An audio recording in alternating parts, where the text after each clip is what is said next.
So, are you planning to upgrade your RAM? But before that, you must know what's the maximum RAM supported by your system. So to do so, just follow my steps. At first, simply open CMD and hit on Run as Administrator.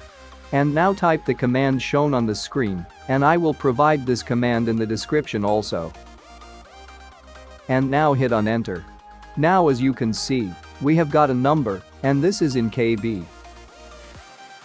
You can simply convert this into GB.